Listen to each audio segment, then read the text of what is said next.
Бекхэм Роналдуды сатып алуға тырысады. Суперлига қайта оралды. Мбаппе Мессиді басып озды. Және Юрген Клоп АПЛ чемпиондығынан үмітін үзді. Осы және өзгеде жаңалықтар жайлы бүгін айтатын боламыз. Достар, YouTube видеоны басқада адамдарға ұсыну үшін лайк өте маңызды.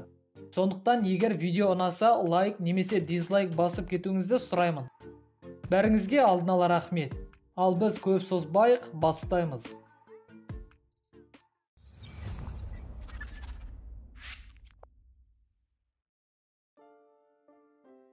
Forbes журналының жаңа шығарылымына сүйенсек, 23 жастағы ПСЖ ойыншысы Килиан Мбаппе футбол тарихындағы ең көп жалақы алатын ойыншы атанды.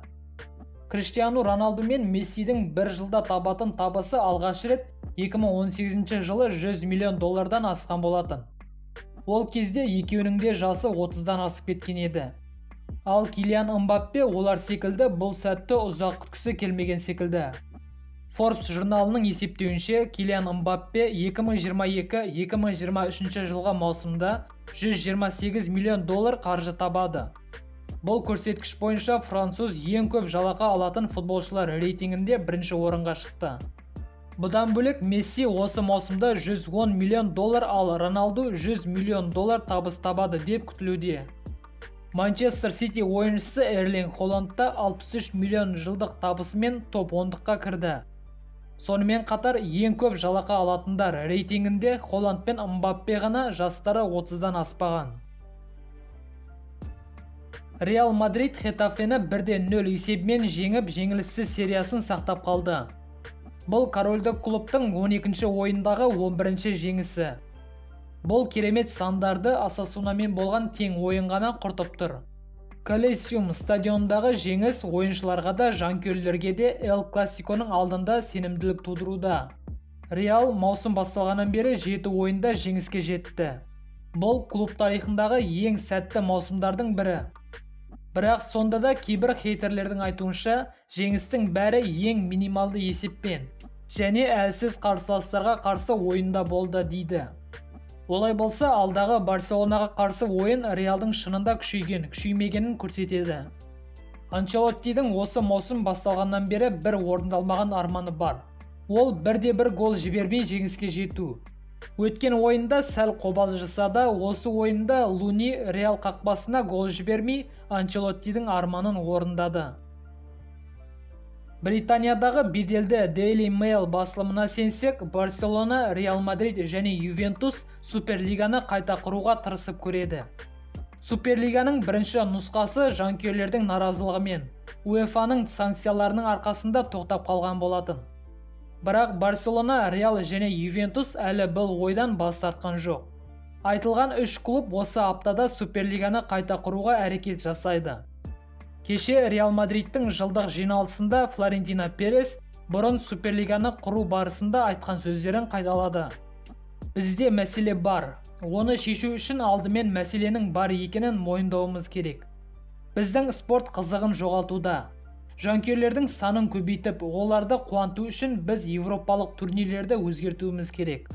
Сонда ең үздік командалар және ең үздік ойыншылар бір-бірімен ойнап, жыл бойы жанкүйерлерге ең үлкен эмоциялар беретін болады, деді Перес өз сөзінде. Қазір осы 3 команданың үстінен іс жүріп жатыр.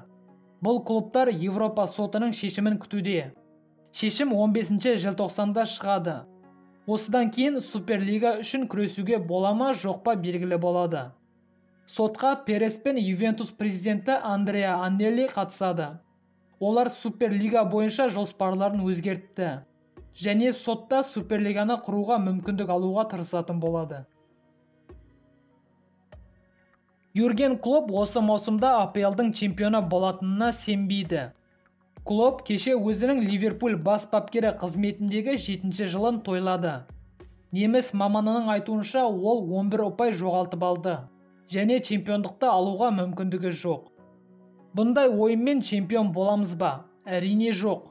7 ойын күннен кейін кестеде 9-шы тұрамын деп ойладым ба? Әрине жоқ. Бірақ бұл біздің қазіргі тұрған жеріміз. Біз жоғары көтерілуіміз керек.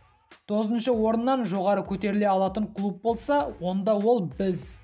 Басқа турнирлерде әлі ештеңе шешілген жоқ.